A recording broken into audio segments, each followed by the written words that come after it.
إسرائيل 26 جهديار كرينا العراق ديليدتن عراق دبيتا شاهده هيرشن إسرائيل بوسر عراقي بلكي دفان روجين نزيك ده أخفتنا برلمانترك عراقية وصاد بيجيتن أم جفي شاخي وشوندا مطرسين زيدترين لسر عراقي بزانين كاتجورن جهجاية معا جبوري شرازاي أمني وشورمندي بري لوزارة برقيرية عراق دبرسم هجاية معا تبخيرات يا كردستان 24 براستيجي أو دنگوين دبجن تل أفيف 26 جه العراق داس نشان كرينا ديليدت دمك يدرجها في بحثها هي براستيجي إسرائيل ديل العراق دات أقلب دات ديل كيفا دات أف جهة كيجن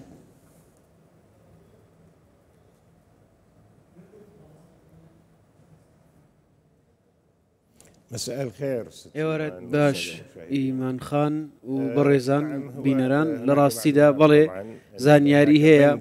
كتن شوينك تن امانزك دز نشان كراونو راگين راوا زانياري دزي كردوا ك ام امانزانا دز نشان كراون وحكومة العراق وتنانت جروبات سقدار وميليشياكانش دزانن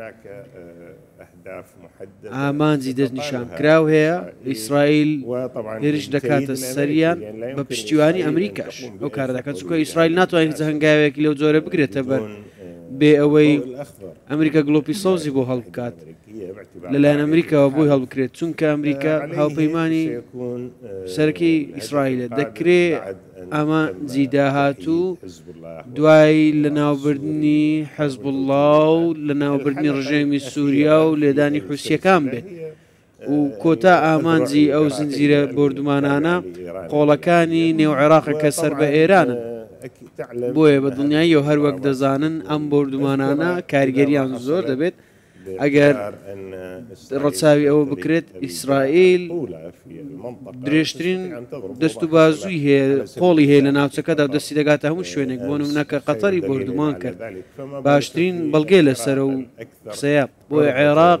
زیاتر لە ژێر هەڕەشەی و هێرشانەتدایە بۆیە ئاماژەش هەیە تەنانەت لایەنی ئەمریکیش بۆ نمونە چەندین ئامانج دەستنیشان کراون یاخود بەرژێری سەرەکین کە ئامانج بگیرن ئەگەر حکوومەتی عێراقی ڕەچاوی داواکاریەکانی گەل نەکات و بە هەمان شێوە ڕەچاوی داواکاریەکانی هاوپەیمانانیش نەکات بە تایبەتی لە نێو خەڵکیشدا پێکاتەی سونە و کورد و بەشێکی زۆری پێکاتەی شیعەش داواکاریان هەیە دەبێت ڕەچاویان بگرێت دژی سیاسەتەکانی حکوومەتن لە معامەڵەکردنی لەگەڵ میلیشیا و گروپە سەکدارەکان گریمان ئیسرائیل ڕابوو ئەف بنکە و بارەگەهێن ڤان لانێن وەلا بوو دەرڤەهەی کردنە ئارمانچ دي دەستکەفتە وان چ بیت دەستکەفتە ئەسرائیلێ دێ چ بیت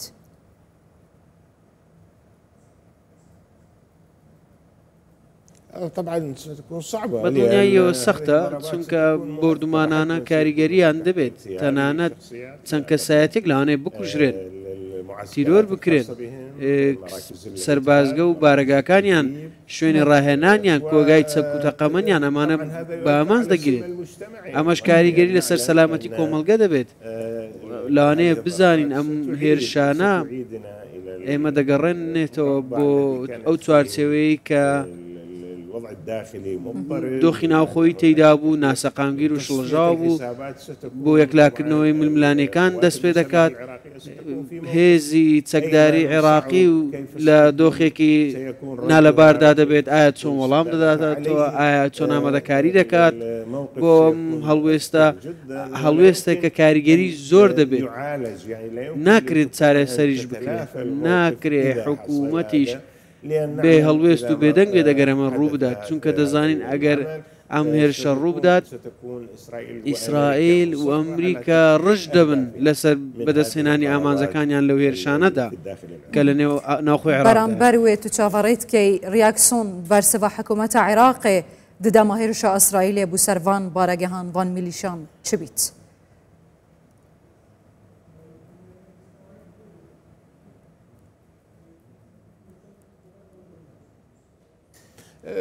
لا تتجاوز الاستنكار جنگە لەسەر کۆنەکردن هیچ دیکە نابێت چونکە وەزارەتەکان بەیاننامەیان بڵاو کردووەتەوە هیچ توانایەکی سەربازی زۆر گەورەمان نییە نەک تەنیا عێراق بەڵکو لە ڕاستیدا ئیسرائیل جبەخانەی سەربازیەکەی یەکەمە لە ڕۆژهەڵاتی ناوەڕاست دەڕووی چەپتەقامەنیەوە جگە لەمەش هاوپەیمانی ناتۆ و ئەمریکاش بە شێوەیەکی ڕاستە و خۆ پشتیوانی دەکەن دەزانین بنکەکانی ئەمریکا لە تاوی ناوچەکەدا هەیە دەتوانێت جمجۆڵ بکە لە ماوەی تەنیا چەند کاتژمێرێکە لە شوێنێکەوە بچێتە هەر شوێنێک لە ڕۆژهەڵاتی ناوەڕاست بۆی کاریگەری دەبێت بۆیە لە هەمان کاتیش حکوومەتی عێراقی جگە لە ئامرازی دیپلۆماسی هیچ ئامرازێکی دیکەی نییە بۆی دۆخەکە ئارام بکاتەوە و عێراقیش لەو مەترسیە دوور بخاتەوە یەک جوان بەکێشانە بەشێکی مەزنی هێزن ئەمریکا ژە عێراقی هاتناوان بۆ هەرێما کوردستانی بەشێک سووریا ڕۆژاوای کوردستانی بەشێکژی کوێت ئەوە دەمەکیدایە کو ئەمریکا ببەردەوامی گوتی عێراقی نابیتن یاسا حەشدە شعبی تێپەڕی تەمام تێنە پەڕی و هاتە بەکێشان لێ لشینا تێپەڕاندنا یاسا حەشدە شعبی ئیتار تەنسیقی ڕابوویە بە دەرێخستنە فەرمان و ڕێنمایان بسەرک وەزیرین عێراقی دمەسلحەتە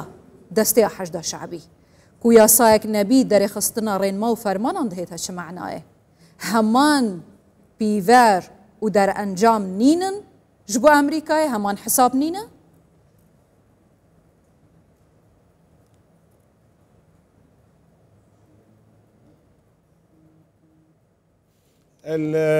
ليس أمام الحكومة لبردم حکوومەتی عێراق و چوارچەوەی هەمانگی تەنانەت پارتەکانیش کە خاوەن گروپی چەکداری و میلیشیان بەشێکی سەرەکین لە حکوومەتی عێراق لە بەغدا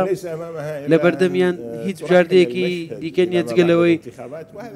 تا دوای هەڵبژاردن دوای بخەنەوە ئەمەش بۆ بێدەنگکردنە ناکرێ ئەم پرۆژە یاسایە تەنانەت لە ئایندەشدا پسند بکرێت چونکە گۆڕانکاری بەسەردادێت ئەمریکا ڕژدا لە ناوخۆش ڕژبوون هەیە وەکو گوتم چەند هێزی کاریگەر لە عێراق کە زۆرینەیان هەیە زۆرینەی ئاراستەکانی نێو عێراق دژی ئەمن کە خۆیان سەرەکین لە پێکێنانی حکوومەت وەکو کورد وەکو سونە و بەشێکی زۆری شیعش و پێکاتەکانی دیکەش دژی ئەم پرۆژە یاسایان وڵاتانی ناوچەکەش لە بەرژەوەندیاندا نییە ئەم پرۆژە یاسایە پسند بکرێت کە دەزانن ئەمە دەسەڵات بۆ ئێران زیاتر دەکات ئەگەر پسند بکرێت بۆیە دەکرێت تا دوای هەڵبژاردن دوای بخەن تا ئەو کاتی حکوومەتێکی نوێ پێک دەهێنرێت پەرلەمانێکی نوێ دادەنیشێت و سودانی کار دکاتن ئەف هەڵبژارتنە نەهێناکردن حتا 2 ساڵەدی پاش دەبێخیتن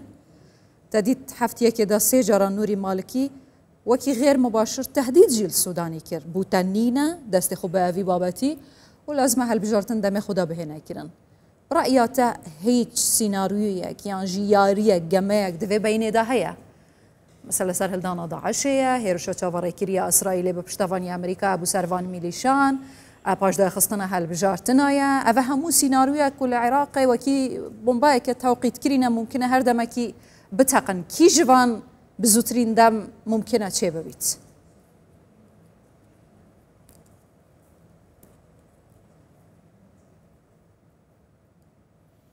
إذا لم تحدث ئەگەر کێشە دروست نەبێت وەکو ئەو هێرشانەی پێشبینی دەکرێن بۆ سەرکردەکانی حەشدی شعبی و ئامانزانێک کە باسمان کرد